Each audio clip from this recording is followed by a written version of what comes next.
China's third-quarter economic growth slows as expected, property measures bite. Beijing, Reuters. China's economic growth slowed slightly in the third quarter, as expected, as the government's efforts to rein in property market and debt risks tempered activity in the world's second-largest economy. The economy grew 6.8% in the third quarter from a year earlier, in line with the median estimate in a Reuters poll, and down from 6.9% in the second quarter, the National Bureau of Statistics said on Thursday. In all, economic performance was solid and on track to comfortably beat the government's target of around 6.5% for this year. While the numbers met economist forecasts, they raise questions about more optimistic expectations flagged by the country's central bank governor this week. People's Bank of China Governor Zhu Xiaochuan on Sunday said gross domestic product, GDP, could grow 7% in the second half of this year.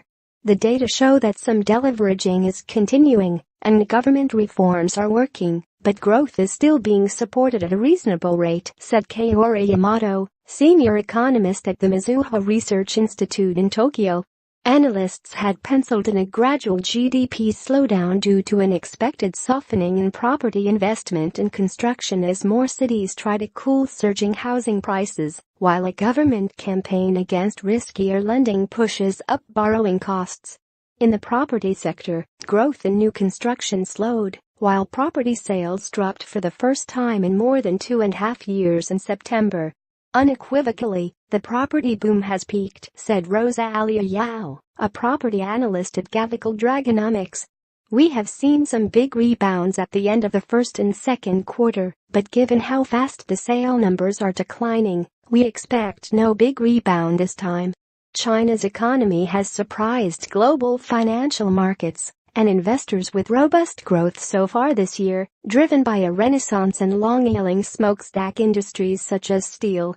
At the same time, there are concerns about the state's growing role in the economy. The acceleration in year-on-year state investment growth outstripped private investment growth in September. Analysts in global economic bodies such as the International Monetary Fund warn Beijing is still too reliant on debt-fueled stimulus to meet fixed growth targets. In the opening speech of a key, twice-a-decade Communist Party Congress this week, President Xi Jinping said China will deepen economic and financial reforms and further open its markets to foreign investors as it looks to move from high-speed to high-quality growth. However, while expressing support for market reform in private firms, Xi also called for stronger, bigger state firms.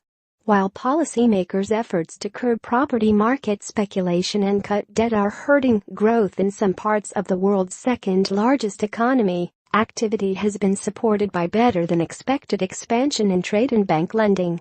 Beijing has set a slightly more modest growth target of around 6.5% for 2017, theoretically offering more room for reforms after the economy grew 6.7% in 2016, the weakest pace in 26 years.